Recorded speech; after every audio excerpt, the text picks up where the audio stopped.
Hi guys. When did humans first try to count a time? Not just live through it or feel it pass, but actually measure it, to trap something invisible and say, there, that's a day. It's a strange question because for most of our history, time wasn't something you counted. It was something you noticed. The world gave its own signals. Light meant work. Dark meant rest. Rain meant patience. And hunger? Well, hunger meant you'd already misjudged time. But then, somewhere on the open plains of prehistory, a mind began to see patterns. The sun rose from the same direction every day. The moon grew, shrank, and disappeared on a rhythm. And from that pattern, the first faint idea began to form that the world might be running on some kind of schedule. Before we start, likes and subscribes help me keep making these. Where are you listening from? Drop your city and time in the comments. I'm always reading them, thinking, wait, people in the States listen to history stories to sleep. Okay, tonight it's the first people who tried to count time. But before we go anywhere, get cozy, like actually cozy. Pillows good? Blanket situation handled? Perfect. Trust me on this one. You're sitting near a fire now, maybe 40,000 years ago. Someone nearby has just finished carving a bone. Not to make a tool, but to make a record. There are tiny notches cut into it. 28 of them, each one for the nights the moon changed shape. It's the world's earliest known calendar, and it's older than the idea of writing. That person didn't know it, but they were doing something extraordinary. They weren't counting objects. They were counting moments.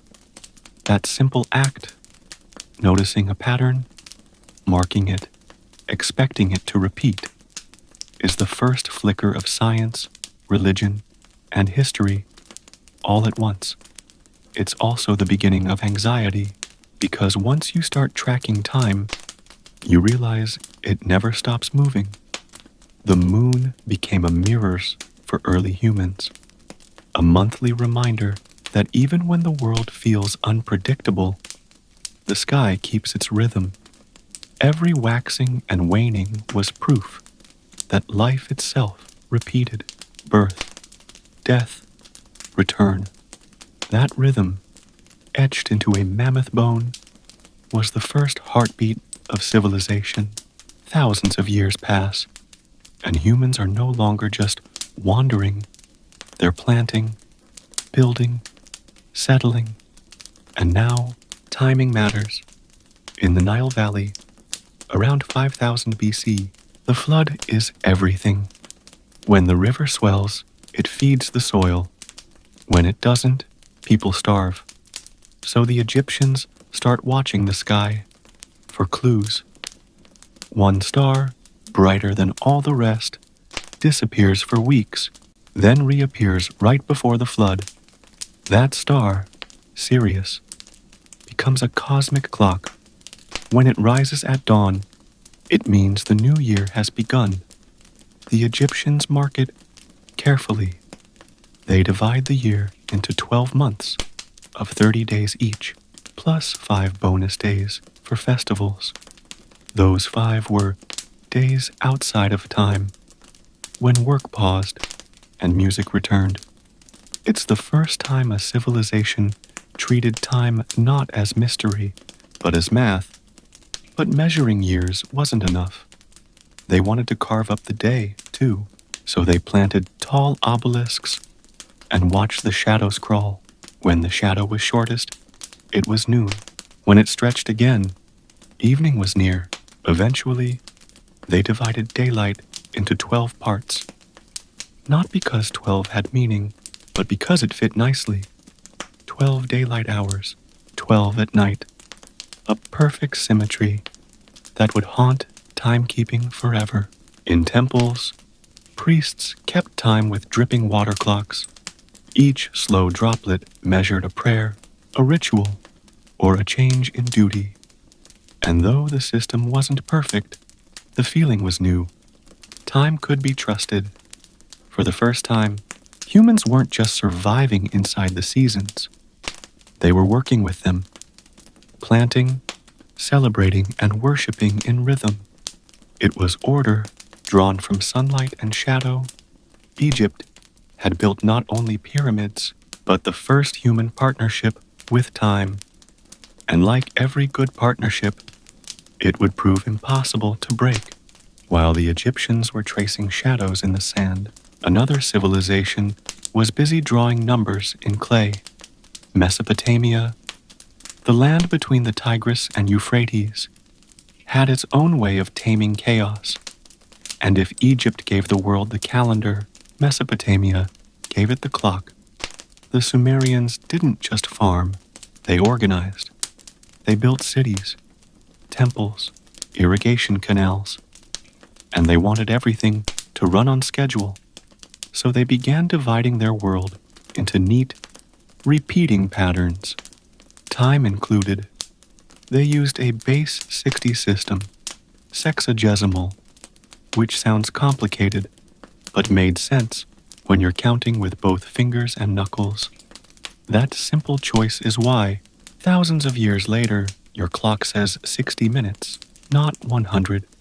It's also why a circle has 360 degrees. A relic from the first people who decided math and time should share the same geometry. For the Sumerians, the sky was a spreadsheet. They tracked the movement of the moon, the paths of the planets, and the flooding of their rivers, tying them all together into one grand rhythm. Priests watched from ziggurats. Those stepped temples that looked like staircases to heaven, marking the heavens on clay tablets. Their job wasn't just to predict eclipses or solstices. It was to keep civilization in sync with the gods. And in their worldview, the gods were very punctual. They noticed something that would shape human thought forever. Time could be measured because the cosmos ran like a machine. Each sunrise, each phase of the moon, each turning of a star across the horizon was part of a vast clockwork. Humans just needed to read it correctly.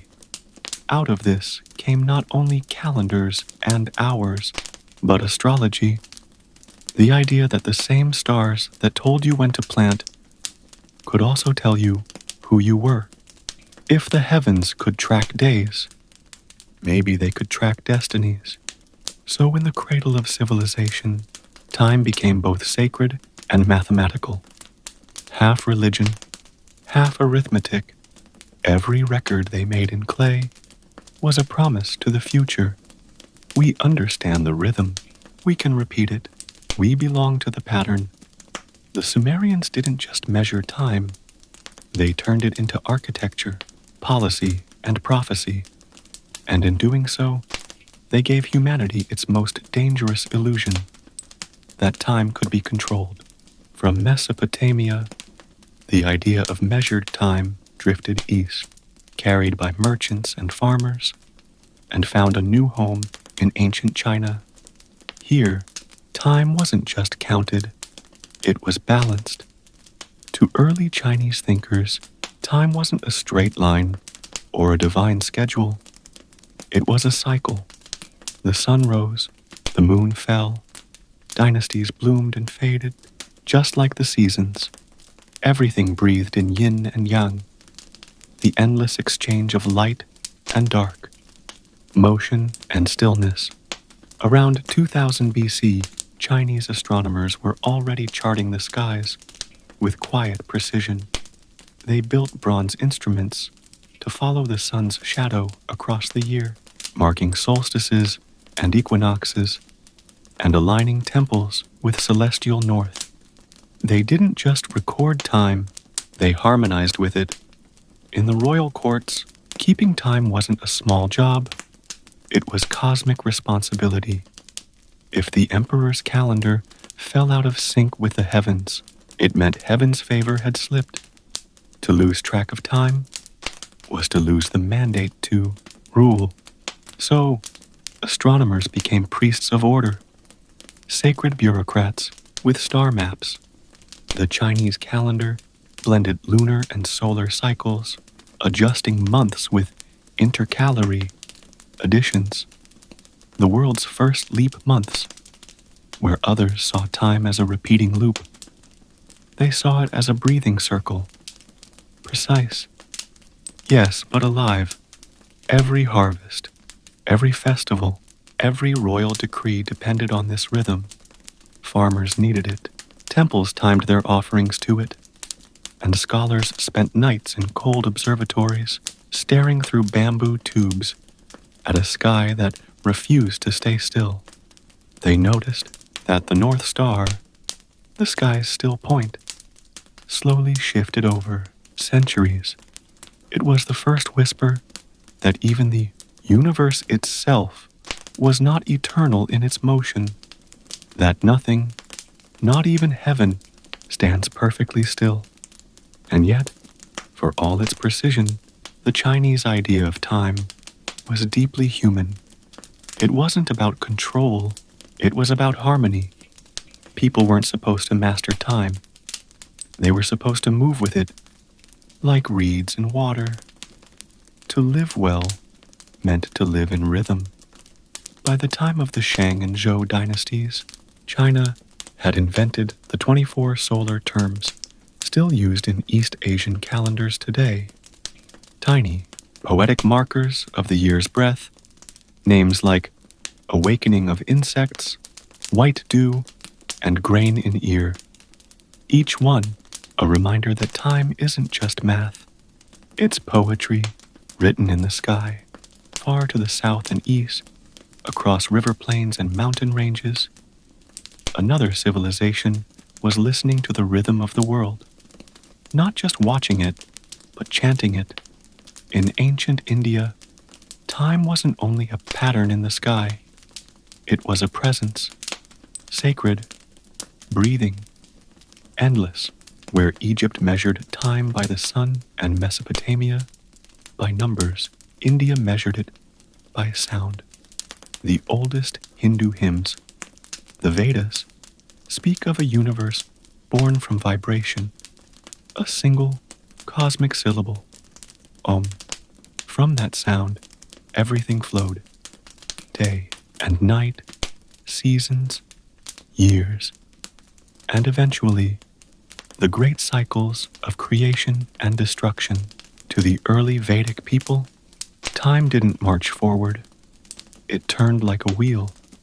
Each sunrise wasn't new. It was part of an ancient rotation that had happened before and would happen again. Life, death, rebirth. Even the gods themselves were trapped in its rhythm. Time wasn't linear. It was divine recursion. The Vedic astronomers were meticulous observers. They studied the moon's phases, the solstices, the movement of planets, all woven into rituals and agricultural cycles. Their calendars were yajnas, living ceremonies, aligning the human world with the heavens. To miss a ritual at the right moment wasn't just inconvenient, it risked cosmic imbalance. They divided time into incredible scales, days and months for humans, ages and aeons for gods. One day of Brahma, the creator, was said to last for 32 billion human years. Even eternity had a schedule. For people who lived with monsoons and stars, this cosmic math wasn't intimidating. It was comforting. If everything repeats, nothing is truly lost. Time became both destroyer and healer, swallowing all things only to return them again. In the night sky, the Vedic priests saw not mystery, but order, the heartbeat of the universe itself. And that heartbeat still echoes in every clock we use today. If ancient India turned time into divinity, the Greeks turned it into philosophy. They looked at the heavens and asked not just how time worked, but why. By 600 BC, Greek thinkers were peering at the stars with curiosity bordering on obsession. They'd inherited sky watching from Babylonian astronomers but added something new. Wonder. They wanted to know what time meant. Was it motion? A shadow of eternity? Was it an illusion our minds created to make sense of change? For the Greeks, time was no longer a ritual or a cycle. It became an argument. In myth, they personified time as Kronos, a silent, ancient being who devoured his own children. It was poetic shorthand for the truth everyone already knew. Time consumes everything it creates. Temples crumble, empires fade, even gods get tired. But the philosophers weren't content with myth. They wanted logic. So they built theories. Pythagoras looked at the intervals between notes in a lyre and decided that harmony in music and in the cosmos followed numerical ratios. To him, time wasn't chaos, it was math you could hear. Then came Plato, who said time was the moving image of eternity, a perfect copy of something infinite reflected in the motion of the heavens. And Aristotle, ever the realist, argued that time wasn't real at all. It was simply how we counted motion. The stars turned, the earth rotated, and our minds turned with it. Without change, he said, there is no time. The Greeks also gave us mechanical curiosity, water clocks, sundials, and early attempts to divide hours into minutes. They experimented with gears, weights, and dripping water, each invention a little more precise than the last. They were trying to make Plato's eternal ideal into something you could hold. And though their clocks often leaked or jammed, the idea stuck. Time could be captured, it could be understood, dissected, maybe even improved. The philosophers might not have slept much. They were too busy arguing about infinity, but they left behind a gift, the notion that time is not just something that happens to us, but something we can think about. If the Greeks turned time into philosophy, the Romans turned it into paperwork. For them, time wasn't mystical or mathematical, it was administrative. And in the heart of empire, that mattered more than any constellation. The Romans lived in a world that needed order. Armies had to march. Markets had to open. Taxes had to arrive on the right day, preferably before the wine ran out.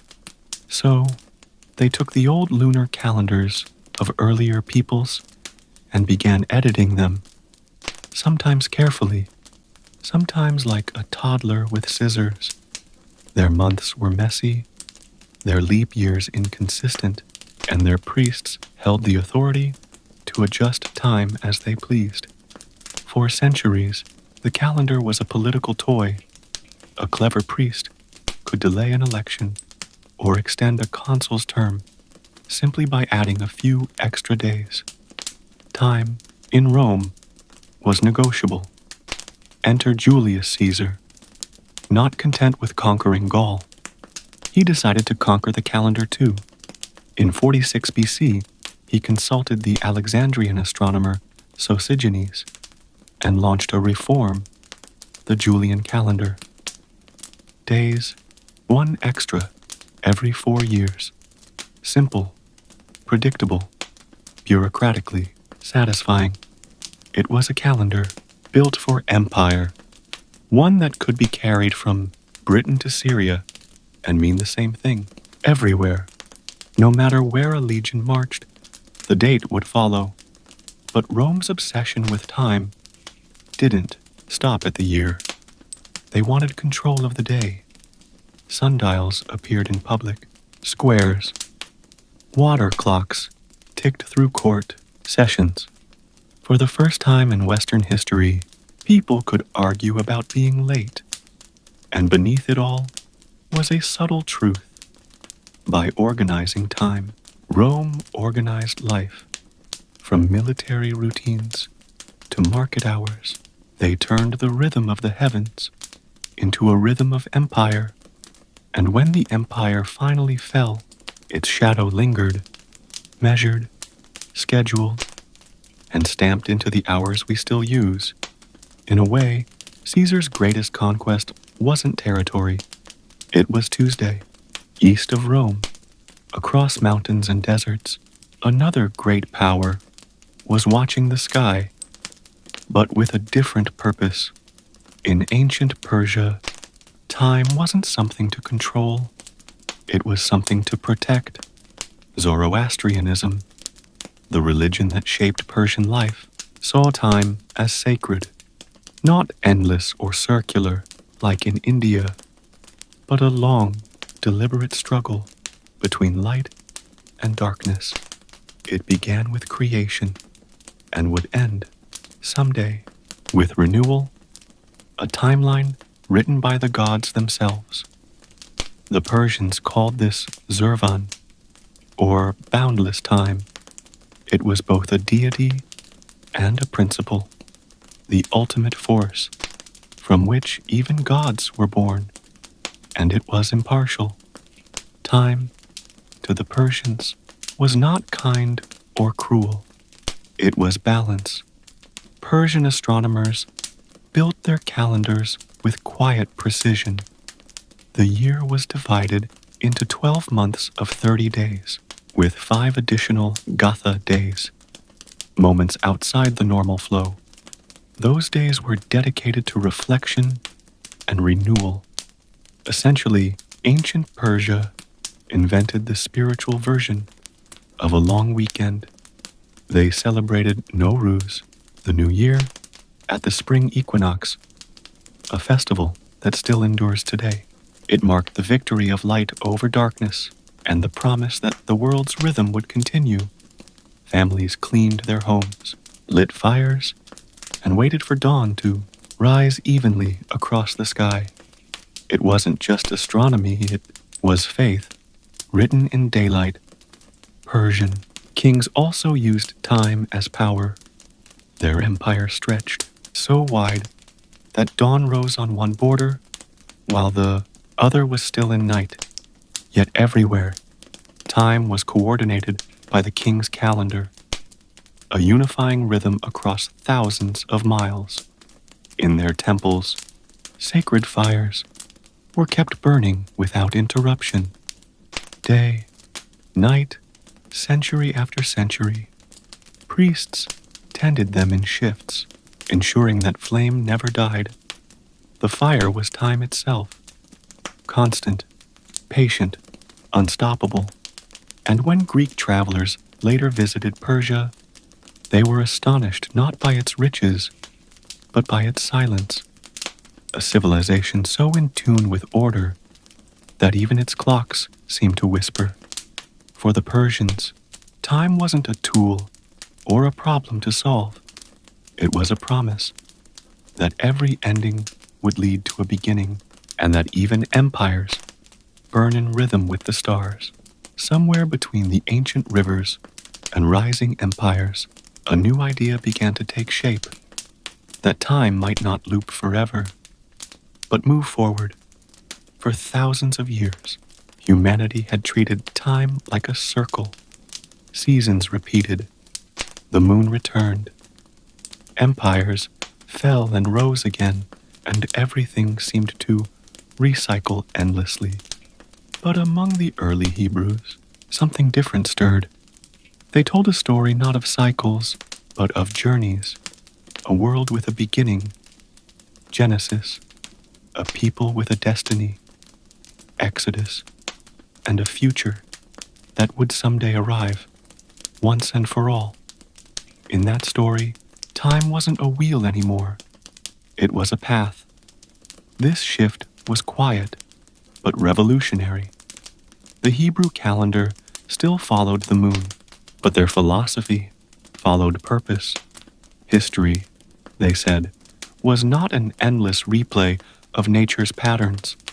It was a conversation between God and humanity, a story with meaning. The Sabbath embodied that rhythm perfectly. 6 days of work, 1 of rest. It was both a cosmic schedule and a moral one. The first time law and time intertwined. Festivals marked the seasons. Passover in spring, Sukkot in autumn. But everyone carried memory. Time wasn't just measured by the stars anymore. It was remembered by the heart. To keep time was to keep faith. This way of thinking spread quietly but enduringly. The Jewish sense of time was intimate and intentional. Not cosmic machinery, not divine recursion, but a story about responsibility. Every day mattered because each one moved the story forward. And somewhere within that linear pulse, humanity began to sense something new, the idea of progress. When Christianity emerged from the same soil centuries later, it inherited that Jewish sense of time, but stretched it toward eternity. Now time had not just a direction, but a destination, a beginning in creation, a climax in redemption, and an end that promised renewal. This was time with an agenda, no longer circular, no longer neutral. It was moral, divine, and deeply human. Early Christian thinkers, like Augustine of Hippo, spent sleepless nights pondering it. What is time? He asked. If no one asks me, I know. But if I try to explain, I do not. That question still feels modern. The sound of a restless mind trying to measure something unmeasurable. Augustine believed time existed only in the human soul. The past lived as memory, the future as expectation, and the present, that vanishing knife edge, was where faith resided. To him, time wasn't a thing you watched. It was something you felt. Meanwhile, the Christian calendar began to spread, anchored by Easter and Christmas, by saints' days and fasts, by bells that rang across Europe to mark the hours of prayer. Time itself became sacred architecture. Monks kept strict schedules of worship, midnight vigils, dawn prayers, evening chants. The monastery became a living clock, and every bell was both reminder and reassurance. The world still turns, and you are still within it. The Christian view of time blended heaven and habit, the cosmic with the personal. And for the first time, ordinary people began to live by shared hours. Each sunrise, each evening bell, tied them to something bigger than themselves. The Greeks had counted time, the Hebrews had sanctified it, but Christianity made people live inside it. And from that slow, echoing rhythm of prayer and rest, our modern obsession with schedules was quietly born. By the early Middle Ages, time had a voice. It echoed through church towers, across valleys, and over sleeping towns. A slow, resonant reminder that the world was still turning. Each bell had a purpose: prayer, work, rest, and prayer again. For most people, that was all the time they needed to know. In the monasteries of Europe, monks became keepers of rhythm. Their lives were divided into hours, not hours of 60 minutes, but sacred intervals, matins before dawn, lauds at sunrise, Vespers at sunset, the bells told everyone when to stop, when to start, and when to simply be still. You could think of medieval Europe as one giant breathing organism, inhaling and exhaling through sound. For the farmer in the field, time wasn't numbers on a dial. It was the distance between bells, the gap between one call to prayer and the next. There was comfort in that. Life was slow, predictable, cyclical. Time moved at the speed of daylight, and yet, behind monastery walls, something was quietly changing. Monks began building devices to measure time more precisely. Simple water clocks at first, dripping in rhythm with their chants, but soon these contraptions grew more complex. Gears, weights, pulleys. The first mechanical clocks were born not out of curiosity, but devotion. They weren't built to run the world, only to keep it preying on time. Still, the idea caught on. By the 13th century, mechanical clocks appeared in town squares, mounted high on towers, where everyone could hear them. They didn't tell you what to do, just that it was time to do something. And that subtle change, from bells of worship to bells of routine, quietly rewired the human mind. Time was becoming public property, no longer the rhythm of seasons or rituals, but a shared pulse of metal and motion. Tick by tick, the medieval world was learning to listen differently. For centuries, people had followed the church bell. But by the 14th and 15th centuries, another sound joined the chorus, the measured, ceaseless tick of gears. Clocks began spreading across cities. They towered above markets and cathedrals, swinging pendulums and hammering chimes into the air. For the first time, time itself could be seen, hands moving across faces, numbers circling the day like a cage. At first, no one quite trusted them. The sun had never been wrong before. But merchants, sailors, and kings quickly realized how useful precision could be. If you could measure the hour, you could measure labor. And if you could measure labor, you could measure value. The age of the clock was also, quietly, the birth of capitalism. Still, for most ordinary people, the change was slow. They rose with light and slept with darkness, same as always. But in the cities, the rhythm was tightening. Every toll of the bell divided life into smaller pieces, shifts, deadlines, appointments.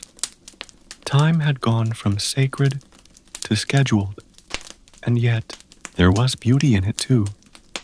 Medieval clockmakers saw themselves as artists of motion.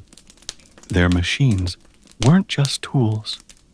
They were cathedrals of precision, gold gears turning behind painted dials, angels carved in wood marking the hours. Each tick was a hymn to order in a chaotic world. By the 1400s, even peasants in distant villages began setting their days by those faint, faraway bells. Time had stretched its invisible web across Europe. Everyone was now living inside the same rhythm, the same measured heartbeat of history.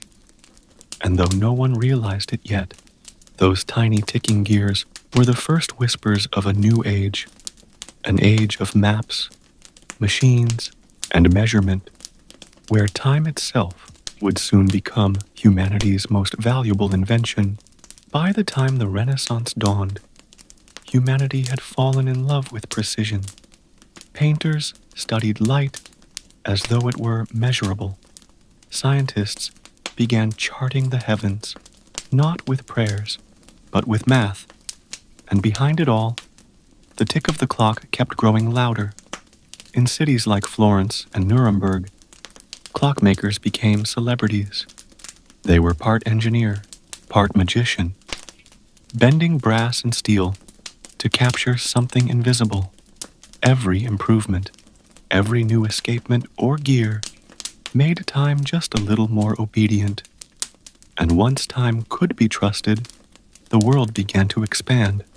Sailors needed more than faith to cross the sea. They needed to know where and when they were. So, astronomers like Galileo and navigators like Magellan began turning time into a navigational tool. By knowing how long it took the sun to move across the sky, they could measure distance across oceans. Time became a compass. That changed everything. The more precise the clock, the more daring the voyage. And every discovery, every map drawn, every ship launched was also a measurement of time made visible. But not everyone was thrilled. Some philosophers worried that humans were turning into servants of their own invention, that by dividing the day into slices, we'd forgotten how to feel the hours at all. And yet, the gears kept turning. The Renaissance gave time a new identity, not divine, not mystical, not even moral, just mechanical, something that could be counted, copied, and sold. And as the world grew faster, so did the human mind. People began to believe that progress itself was measurable, that the future could be built, not merely awaited. Across Europe, the hum of invention filled the air. Workshops clattered with tools, laboratories glowed with oil lamps, and every hour seemed shorter than the one before. Time, once the province of monks and mystics, now belonged to merchants, explorers, and scientists. By the 1600s, pendulum clocks arrived, a masterpiece of simplicity and precision. Invented by Christian Huygens, it was accurate to within seconds a day. That might not sound impressive, but for a world used to guessing noon by sunlight, it was revolutionary. With every swing of that pendulum, humanity's confidence grew. The universe began to look less like mystery and more like mechanism. Isaac Newton called it absolute, true, and mathematical time. A river flowing smoothly, independently of everything else, unseen, unstoppable, perfect. And just like that, time had a new reputation. Cold, objective, scientific. It no longer cared about gods or empires, only about accuracy. But with that clarity came a quiet unease. Because if time was truly mechanical, then maybe people were too. Maybe our hearts, our thoughts, our dreams were just small gears turning inside a larger cosmic clock. Still, the new age of reason didn't leave room for mystery. Scientists mapped the stars, charted eclipses, and built observatories that measured even the trembling of shadows. It was exhilarating, yes, but also exhausting. Humanity had learned to measure everything, and in doing so, had made itself measurable. The same pendulum that guided telescopes would one day guide factory shifts. For now, though, people looked at those swinging brass weights and felt awe. The rhythm was steady, dependable, the closest thing the human race had ever built to perfection. And somewhere in that steady ticking, the heartbeat of the modern world began. By the dawn of the Industrial Revolution, time had moved from the monastery to the factory. The clock tower was no longer a symbol of devotion. It was a whistle in the dark, calling people to work. Steam hissed, gears turned, and the rhythm of life shifted again, from sunlight to machinery. Before factories, people worked with the seasons, farmers rose when it was bright and rested when it wasn't. But now, the new rhythm came from walls and smoke. It wasn't dawn that woke you. It was the factory bell. And it didn't matter if it was summer or winter. The same hours applied. Workers were paid by the minute, punished for lateness, praised for endurance. Time became currency, and like all currencies, it could be stolen, wasted, or sold. The old world had believed that time belonged to the gods. The new world believed it belonged to the owner of the mill. In London, Manchester, and New York, people began living inside time instead of alongside it. Pocket watches spread through the streets, ticking badges of respectability. To be punctual was to be moral. To waste time was to sin. Time is money, Benjamin Franklin said, and the world nodded in agreement.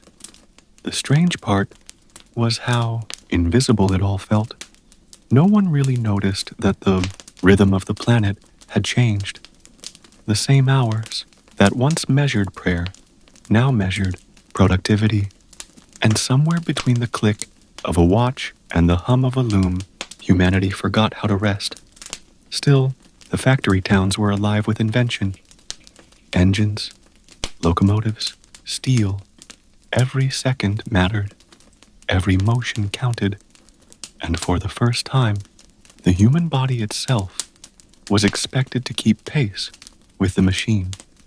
We had finally conquered time, only to become its servants. By the 19th century, time had become global. Railways and telegraphs stretched across continents, and suddenly, the old local rhythms no longer worked. Each town once kept its own noon, but trains couldn't run on guesswork.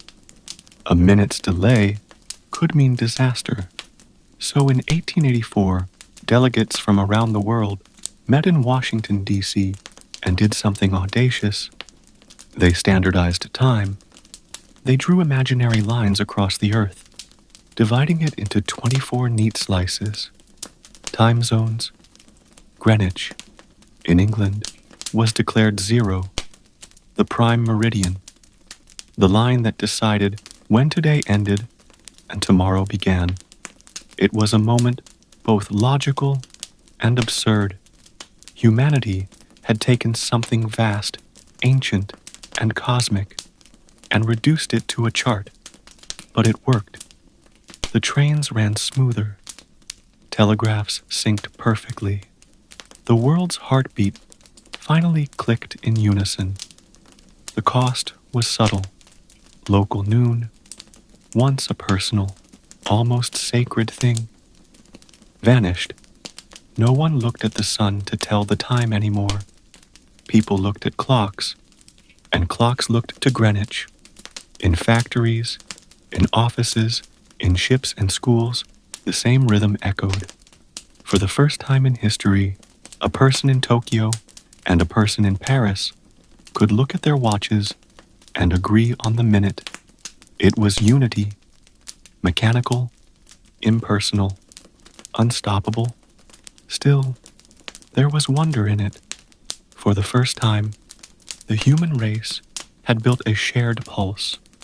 We could coordinate ships, wire messages, even synchronize hearts across oceans.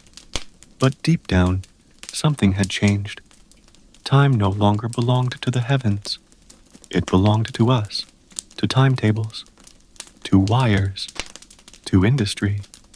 We had turned the sky's rhythm into a human invention, and in doing so, we'd made the world feel smaller than ever before. Electric light changed everything. For the first time, darkness was optional. Cities glowed through the night, and the ancient partnership between sun and sleep quietly ended. Before electricity, night had always been a pause, a soft surrender, a few hours where the world stopped counting. But once bulbs began to hum and streets stayed bright, Time lost its boundaries. Shops stayed open later. Factories worked around the clock. People began living in 24-hour loops, a world that never blinked. The invention of the light bulb didn't just brighten the world, it quickened it. Work hours stretched longer, sleep grew shorter, and the line between day and night faded into a dull, electric haze. Trains, telegraphs, and now lights. Humanity had domesticated time completely. We no longer followed its flow. We commanded it, or at least, we thought we did. By the early 20th century, the pace of life was something new, a feeling of constant motion, minutes filled with errands, hours sliced into appointments, days disappearing faster than memory could hold them. Even Einstein, working quietly in a patent office, began to suspect that time itself wasn't as simple as people thought. He wrote that time could stretch or shrink depending on how you moved through space. A clock on a speeding train would tick slower than one sitting still. It sounded impossible, and yet it was true. The world had worked so hard to make time uniform. Einstein had just proved it was never equal at all. It was a strange, poetic twist. Just as we'd made the Earth tick perfectly in sync, the universe reminded us that time was still personal, elastic, relative, stubbornly wild. And while scientists argued over equations, ordinary people just tried to keep up. Electric clocks replaced winding gears, schedules grew tighter, and the phrase, "I don't have time," became a quiet, universal confession. Then came the wars, 2 in 1 century, and time itself fractured. The first was industrialized horror, machines, built to end minutes faster than they began. Factories that once made clocks or cars now made shells, gas, and death. Time was suddenly something measured in seconds. How long it took to reload, to run, to fall. Between battles, soldiers clung to time as if it could save them. They carved calendars into trench walls, counted sunsets through smoke, and slept in half-hour bursts. In a world of chaos, even a ticking wristwatch felt like a tether to sanity. After the first war ended, people swore they'd never move that fast again. Then came the second, and with it, radar, code machines, atomic clocks. Time became a weapon. When the first nuclear bomb was tested, its flash outshone the sun. Physicists measured the explosion's light by microseconds. A new era of precision, and fear began. It was also during this time that the atomic clock appeared. It didn't rely on gears or pendulums, but on the vibrations of atoms, tiny, invisible oscillations that never faltered. It could keep perfect time for millions of years, never losing a second. Humanity had finally done it. We had built a clock more stable than the planet itself. And yet, standing in the ruins of 2 wars, people weren't sure what to do with such precision anymore. The world had learned to measure everything, but not how to slow down. Factories rebuilt, cities buzzed again. The tick of progress grew louder, but underneath it all, a quiet exhaustion began to spread. Time had become too sharp, too exact, and somewhere, deep inside, people started dreaming of softness again. The digital age arrived without ceremony. A flicker on a screen, a hum from a machine, and suddenly, time had gone invisible again. At first, it felt liberating. Digital clocks didn't tick, they glowed. The world no longer pulsed with gears and chimes, but with quiet precision, numbers changing silently, every second exact. You could carry time in your pocket, wear it on your wrist, glance at it, glowing in the corner of a screen. The more accessible time became, the less we seemed to have. The paradox of the modern world. Every tool made to save time only made us feel more of its weight. Computers arrived, then networks, then satellites. Time leapt beyond borders again, no longer bound by bells or pendulums, but by data, synced by the heartbeat of atoms. GPS satellites orbiting the Earth carried clocks so precise that even their altitude changed how seconds flowed. If those clocks drifted by a fraction, airplanes would veer off course, cities would lose electricity, phones would stop working. Time was now the skeleton of civilization, silent, unseen, but absolutely essential. And yet, ordinary life grew strangely hurried. Emails, alarms, reminders, seconds became notifications. The quiet waiting that once filled travel, conversation, even thought itself, began to vanish. The poet might have said, time was a river, but now it was a torrent. Data streaming endlessly, screens blinking, never still. People began measuring their days not by sunlight or sound, but by battery percentages, message counts, calendar invites. Time no longer passed. It refreshed. And with that shift came a quiet anxiety. If every moment can be counted, what happens to the moments that can't? The empty spaces, the pauses, the stillness that once defined life. Somewhere between the hum of servers and the soft glow of midnight screens, we had finally achieved total control of time and lost touch with it completely. The 21st century opened with a kind of quiet tension. We had mastered timekeeping to perfection. Atomic seconds, global coordination, nanosecond trading. But in the process, the world began to feel faster than the people living inside it. Airplanes crossed oceans, while the body still believed it was night. Screens refreshed so quickly that patience itself started to feel outdated. Even rest was scheduled. 5-minute meditation, 20-minute nap, sleep optimization. We had turned peace into a productivity hack. Still, something in us resisted. Maybe it was memory, the old human rhythm that once trusted the sky more than a schedule. People began seeking slowness again. Slow food, slow travel, slow mornings.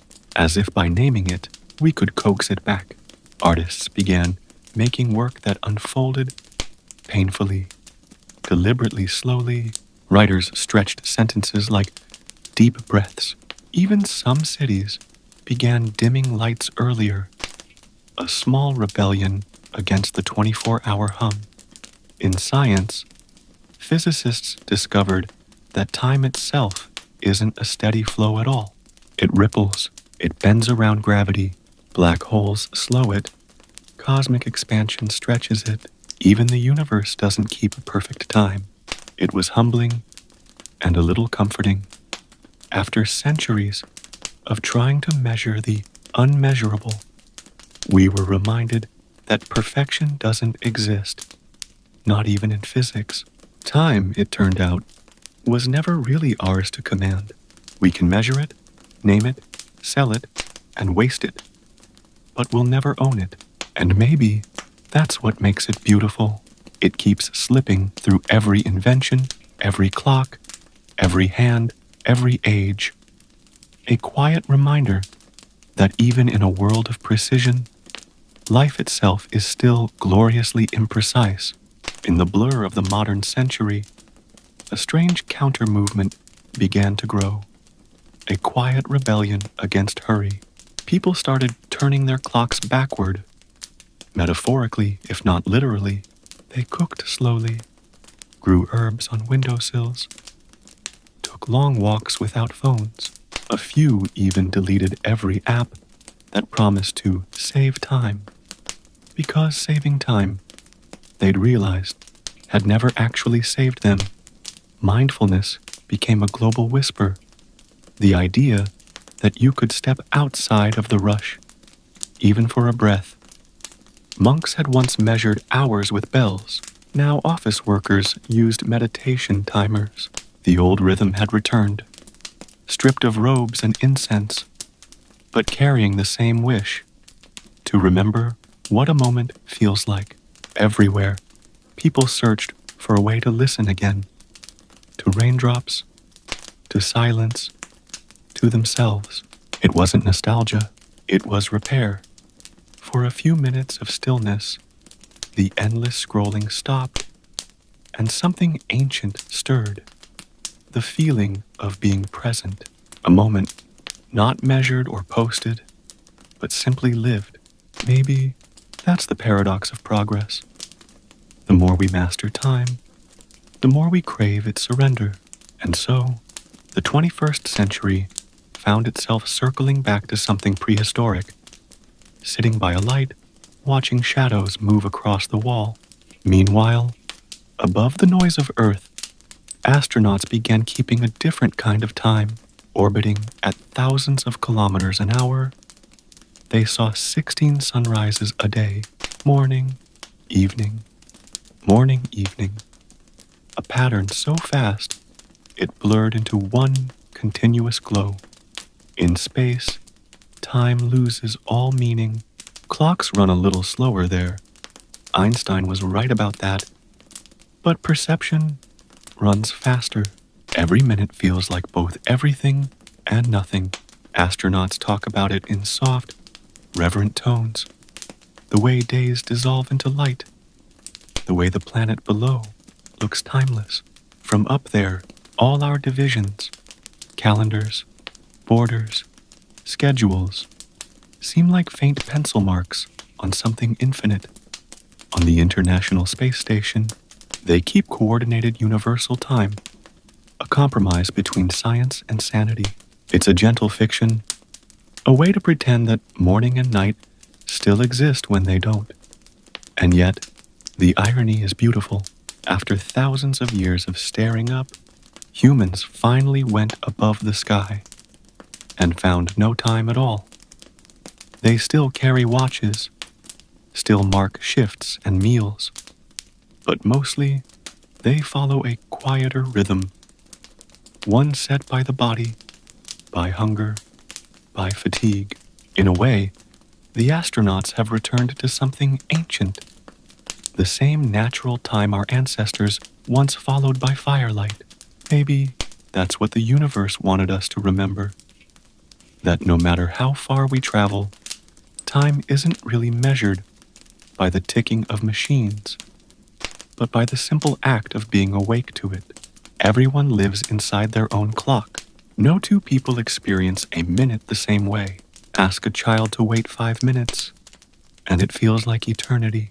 Ask an adult to look back on 5 years, and it feels like a blink. Scientists can't quite explain it, but emotion bends time. Fear stretches it. Every heartbeat, heavy, slow, deliberate. Joy compresses it.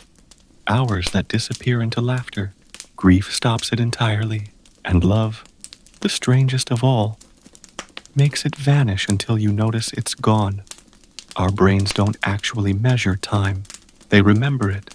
Moments filled with sensation, movement, surprise. They expand in memory, while routines collapse into haze. That's why childhood feels long. It's a collection of firsts. Adulthood, on the other hand, is repetition. The more familiar life becomes, the faster it seems to pass. It's not the clock that's speeding up. It's us. Each year fills with fewer surprises, and the mind, efficient as ever, compresses the record. Time, in the end, is mostly storytelling. Each day we edit, each year we summarize, until the past feels like a neatly folded story we once read. But deep down, in the pauses between thoughts, you can still feel the full stretch of it, the way hours move like waves, slow, rhythmic, endless. If the physicists are right, time is an illusion. If the poets are right, it's all we ever have. Both might be true. There's a peculiar beauty in waiting. Modern life tries to erase it. Faster service, instant delivery, messages that arrive before they're even sent. But waiting, in its quiet way, reminds us that time still has texture. Think of the hush before dawn, the pause before rain starts, the long exhale of an empty train platform. These moments don't demand anything. They simply exist. A stretch of world left unmeasured. Before clocks, waiting was natural. Farmers waited for rain, sailors for wind, lovers for letters. Every life was stitched together with patience. Now, it's something we endure instead of inhabit. Psychologists say that waiting stretches perception, that it forces the mind to notice details it usually skips. The sound of shoes, the hum of a refrigerator, the way light leans across a wall. To wait is to wake up to the present. That's why monks and mystics once treated silence as prayer. Not emptiness, but awareness. A moment outside the tick of ordinary time. The truth is, waiting is one of the last places time still feels real. You can't scroll through it or schedule it. You just feel it, alive, heavy, human. In a world where time has become currency, waiting is the one thing money can't buy back. And maybe, somewhere deep in our instincts, that's why we still close our eyes and count the seconds, just to prove we're still inside them. Age changes the texture of time. When you're young, every day feels enormous, a horizon that stretches forever. Birthdays are distant planets you inch toward. Summers last a lifetime, but as the years gather, something strange happens. Weeks begin to blur, months arrive and vanish before you've even unpacked them. It isn't just memory playing tricks, it's the brain learning efficiency. The older you get, the fewer things are truly new. So experience folds in on itself, compressing hours into neat, forgettable lines. Psychologists call it temporal compression. The heart calls it nostalgia, that aching sense that time once moved differently, that once the world had more pauses in it. If you talk to the very old, they'll tell you that days are long again, like childhood returning in slow motion. Age bends time into a circle after all. The same long afternoons that marked your beginning return quietly at the end. Final kindness from the universe. Or maybe just a reminder that all our clocks were never straight lines. What's curious is how little we ever stop to notice. We chase schedules, make plans, fill calendars, but the real clock, the one inside memory, ticks to a rhythm all its own. Moments expand when you love them, shrink when you rush them, and linger only when you allow them to. Time is not running out, it's just changing shape. Memory is the only place time reverses. You can walk backward there, hear voices that no longer exist, feel warmth that has long since faded from the air.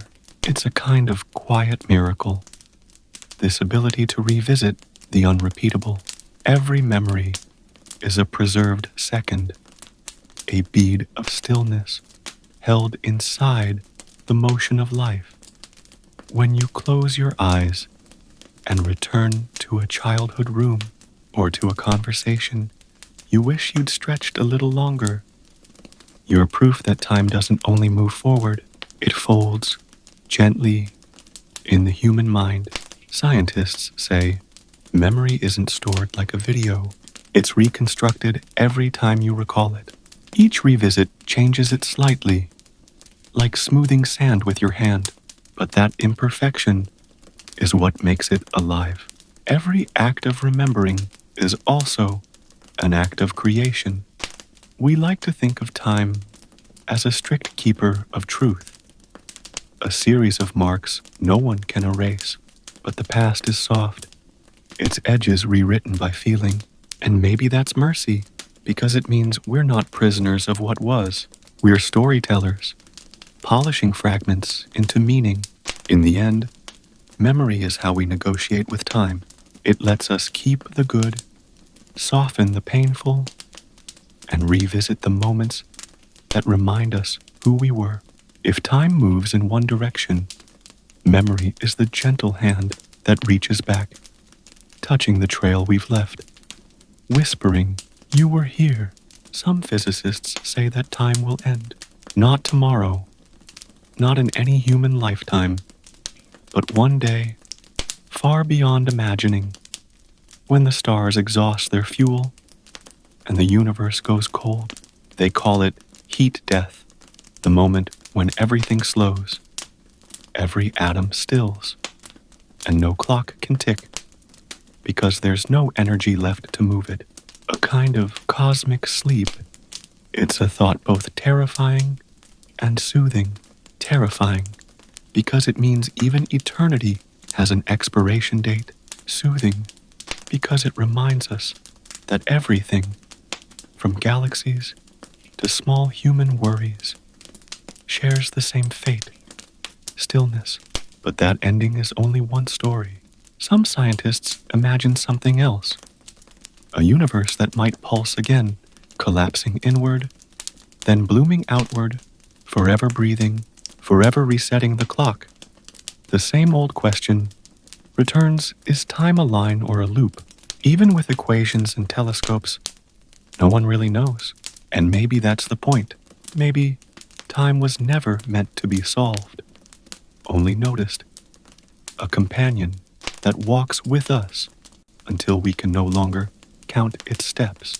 If the universe does go quiet someday, there will still have been this brief flicker of consciousness that wondered what time was, that listened for its rhythm, that loved inside its passing. That in itself might be enough. So here we are, somewhere between the first moon watchers and the last ticking clocks.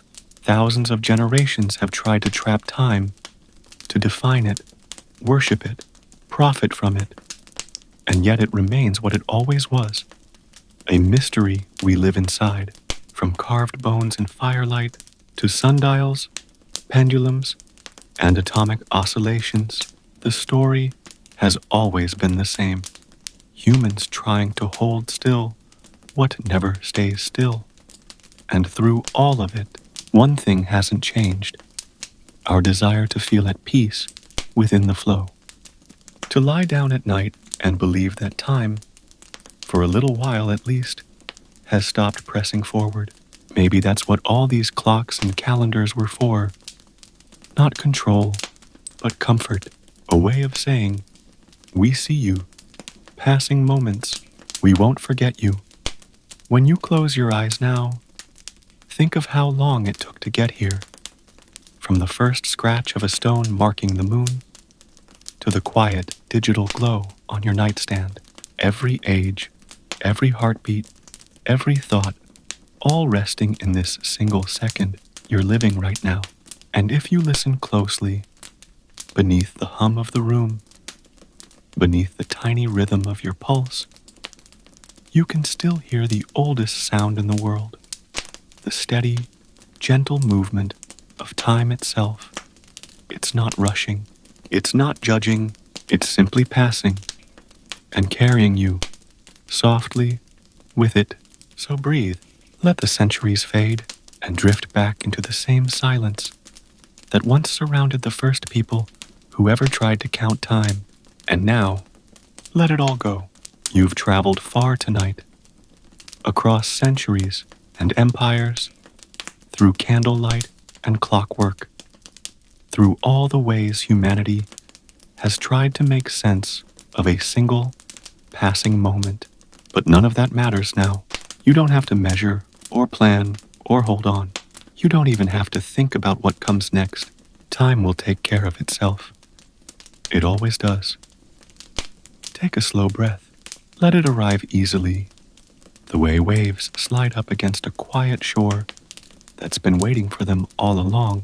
Inhale through your nose and exhale softly through your mouth. Again, slower this time. Feel your body remember something older than calendars or clocks.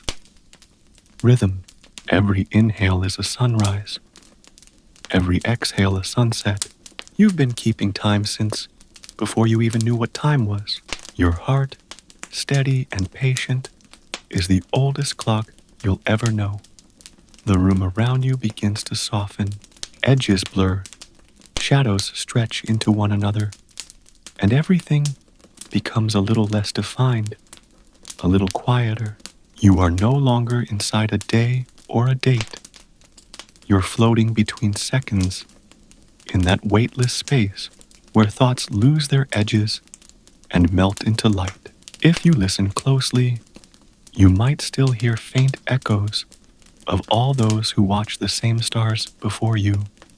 The hunter carving notches into bone, the Egyptian priest reading the solstice sun, the monk tending his dripping water clock, the sailor staring at his compass beneath an oil flame.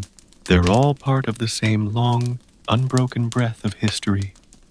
And now, in your stillness, you're breathing with them. Time has always been less about numbers and more about motion, the turning of the earth, the drifting of clouds, the slow uncoiling of thought. Tonight, you don't need to chase it. You can let it pass like wind through tall grass. If a thought drifts in, let it. Watch it like smoke, rising, curling, fading, and then let it disappear. You don't need to catch anything anymore. You've done enough counting, enough remembering. For now, there is only this: a quiet body, a calm breath, and the invisible tide of time moving gently beneath you. You are safe in this moment. The world outside can wait.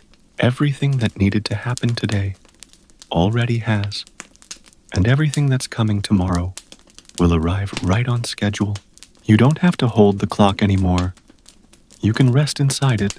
Feel your eyelids grow heavier, like curtains closing on a soft lit stage. Let your breath fall into its natural rhythms, as if the universe itself were exhaling through you. And as sleep begins to rise, slow and soundless, imagine the stars still turning, the same patient rotation that has always been. You don't need to follow them. They'll keep the time for you. For tonight, you are outside of time, drifting in its quiet ocean, safe, unmeasured, and endlessly at peace. Sleep well, traveler. You've counted enough for one lifetime. Now let time count for you.